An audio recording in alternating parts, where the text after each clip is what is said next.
In the winter of 757 AD, a Tang dynasty general named Zheng Shun ordered his own concubine to be killed and her flesh distributed to his starving soldiers. The city of Suyang had been under relentless attack by the rebel Yan army for months. Every conventional source of food had been utterly exhausted, so the consumption of human beings became the only remaining option for survival. Shun told his men that they had killed and sacrificed for him, so he would also sacrifice for them. Immediately after this speech, he killed his concubine and told the cook to prepare the meat. The soldiers refused to eat it first, but Shun forced them to consume it. This brutal event would be repeated again and again over the following weeks. Somewhere between 20,000 and 30,000 civilians were systematically eaten. The killing followed a grim hierarchy that prioritized women and children first. When the siege finally ended, only 400 emaciated defenders staggered out of the wreckage alive. The rest of the original population had vanished into the stomachs of the men who had sworn to protect them. The catastrophe that forced such a decision had its origins in the glittering but fragile world of the Tang Empire under the aging Emperor Xuanzong. He had ruled China for more than 4 decades by the middle of the 8th century. He presided over a golden age of poetry, trade, and territorial expansion that stretched from the Korean peninsula to the borders of Persia. The capital city of Chang'an was the largest and most cosmopolitan metropolis on Earth at that time. Its markets teemed with merchants from Central Asia, India, and the Middle East, while the imperial court supported an extravagant culture of music, dance, and fine art. Yet beneath this dazzling surface, the Tang military system had undergone a dangerous transformation. The old equal field militia system, which had once filled the ranks with farmer soldiers loyal to the central government, had been replaced by permanent frontier garrisons. These garrisons were commanded by military governors known as jidushi. The jidushi controlled vast territories, commanded private armies, and owed only nominal loyalty to the distant court. The most powerful of these military governors was a man of Sogdian and Turkic ancestry named An Lushan. He had ingratiated himself with Emperor Xuanzong and the emperor's beloved concubine Yang Guifei through a combination of military competence, lavish gifts, and a seemingly buffoonish personality that cloaked a ferocious ambition. Lushan commanded 3 key frontier provinces in the northeast, with a combined force of approximately 160,000 battle-hardened troops. Meanwhile, the imperial court had allowed its central armies to atrophy so badly that only a handful of poorly trained palace guards protected the emperor. The balance of power had tilted dangerously away from Chang'an long before anyone in the capital recognized the threat. The crisis erupted in December of 755 when Lushan finally raised the banner of revolt. He declared that he had received a secret edict to remove the corrupt ministers surrounding the emperor. His rebel columns surged southward with such speed that the eastern capital of Luoyang fell to his forces by January of 756. Just a few months later, the rebels breached the defenses of Chang'an itself, forcing Emperor Xuanzong to flee toward the distant safety of Sichuan in a panicked nighttime exodus.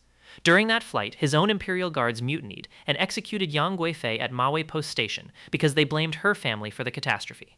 By the middle of 756, Lushan had proclaimed himself emperor of a new Yan dynasty. His forces controlled the entire heartland of northern China, while the surviving Tang loyalists scrambled desperately to regroup in the south. There, the rich agricultural basin of the Huai and Yangtze rivers still remained under imperial control.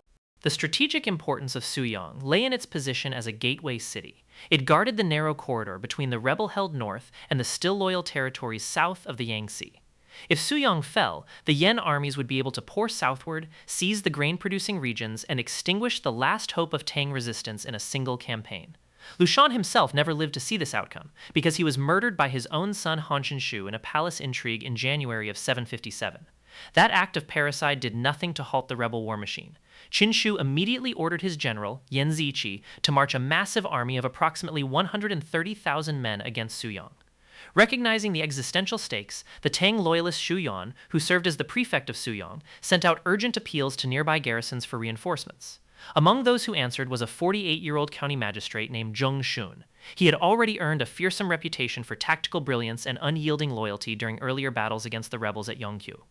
Immediately after hearing about the rebellion, Shun led approximately 3,000 volunteer soldiers to reinforce Suyang. By the time the siege began in earnest in late January of 757, the total Tang force inside the walls numbered roughly 6,800 men. They faced an enemy that outnumbered them by nearly 20 to 1.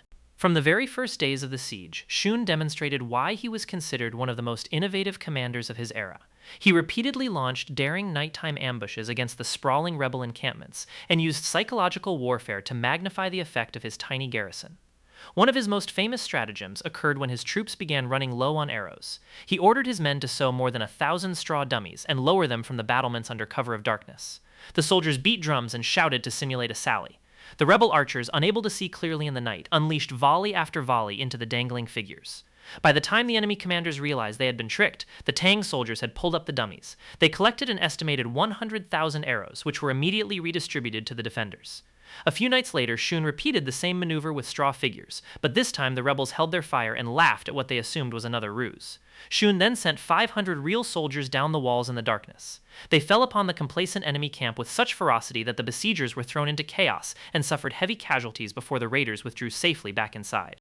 The most legendary single moment of the siege came when Shun realized that he needed to eliminate the rebel commander Zichi in order to break the morale of the attacking army. He had no idea what Zichi looked like, because the enemy general always kept himself surrounded by a crowd of bodyguards and attendants.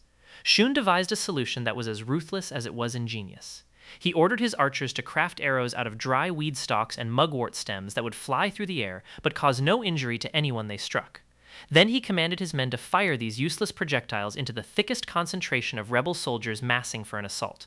The rebel troops, seeing the weed arrows clatter harmlessly around them, immediately concluded that the defenders had completely exhausted their supply of real arrows. They began shouting with joy and sent runners to inform Zichi that the city was now defenseless.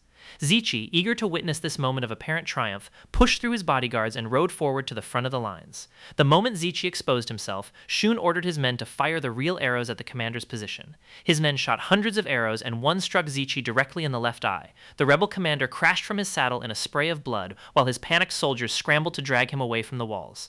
The rebel army did not disintegrate in the aftermath of this stunning blow.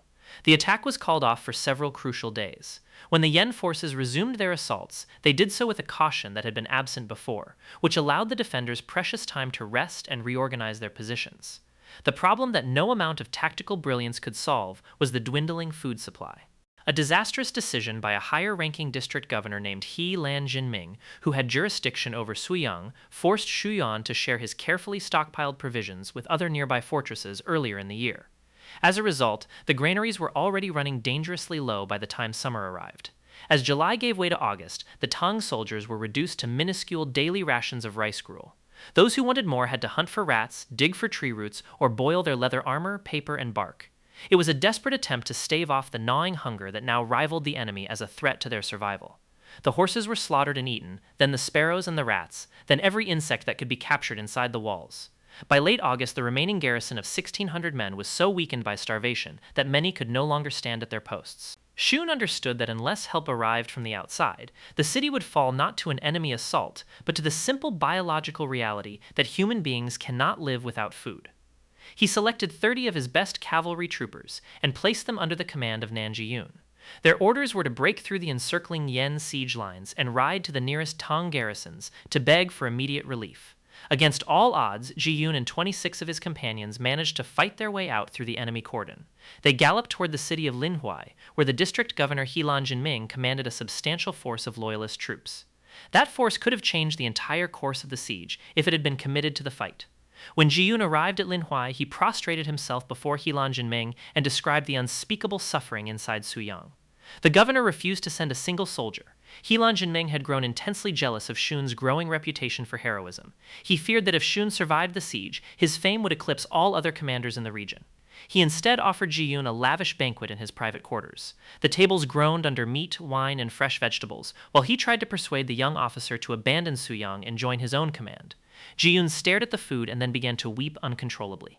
He told He Lan Jinming that his comrades inside Suyang had not eaten a full meal in months. He could not swallow a single bite of food, knowing that the men he had left behind were dying of starvation at that very moment. According to multiple records, Jiyun bit off one of his own fingers in front of the assembled banquet guests. It was a bloody pledge that he would not eat again until Suyang was relieved, but He Lan Jinming remained unmoved and tried to persuade Jiyun again. Jiyun rode on to the city of Ningling, where he managed to raise a small relief force. This force was ambushed by rebel cavalry on the march back, and most of the 3,000 relief soldiers were slaughtered. Only a handful of survivors slipped through the siege lines to re-enter Suyang, with the devastating news that no major help was coming. When Shun received this intelligence and realized that his garrison was now truly alone, he made the decision that would seal his place in history as a figure of both extraordinary resolve and profound moral horror. The soldiers could no longer stand guard on empty stomachs. The only remaining source of sustenance within the walls was the flesh of the civilian population. Then Shun called his men for a speech where he praised them for defending the city with him. He told them that they had killed and sacrificed for him, and now was his turn to sacrifice for them. He called forth his concubine and without hesitation slit her throat in front of his officers. He then told the cook to butcher the body and prepare it for his men. The men refused to eat the meat, but Shun explained that the men needed strength to defend the city and anyone who refused would be punished. Her body was butchered and distributed among the starving soldiers as a demonstration that the commander would sacrifice everything he possessed before surrendering to the rebels. After that, the killing became systematic under the supervision of Shu Yuan. He kept careful records throughout the process. Women and children were designated as the primary source of meat. Captured rebels, dead defenders, and eventually the elderly civilian males filled out the rations that kept the garrison alive through September and October. The contemporary Tang histories record that somewhere between 20,000 and 30,000 people were eaten during this period. That number included both the original civilian population of Shu Yuan and refugees who had fled into the city from surrounding districts. By the time the siege finally entered its final weeks, the soldiers had consumed everyone they could find who had not already died of starvation or disease. The city held out until November 24 of 757, when the Yen forces finally breached the walls and poured inside. They found a scene that defied comprehension. Every domestic animal and every human being who had not been eaten had already perished from hunger. The remaining 400 defenders were so skeletal that they could barely lift their weapons. Shu and Shiyuan and Jiyun were all taken alive by the rebels. The Yen commander Zichi, who had somehow survived his horrific eye wound, personally interrogated Shun. He demanded that Shun surrender and enter rebel service. Shun refused with such ferocity that Zichi ordered him executed on the spot, along with Jiyun and the other senior officers. The fall of Suyang did not deliver the strategic victory that the rebels had hoped for. The 10-month delay had bought the Tang loyalist armies precisely the time they needed to regroup in the south. They mounted a counteroffensive that would eventually crush the rebellion and restore the dynasty to power. The Tang High Command recognized that Shun's sacrifice had saved the empire. They posthumously promoted him and built temples to his memory, even as the moral controversy over the cannibalism erupted in court debates that lasted for decades. The question of whether Zheng Shun was a hero or a monster remains fiercely debated. Some see a hero who made an impossible choice for the greater good. Others see a monster who crossed a line that no commander should ever cross. The ghosts of the 20,000 civilians who were eaten inside Suyang still haunt the story. They serve as a permanent reminder that the line between civilization and barbarism can vanish in an instant when hunger closes its grip around a besieged city.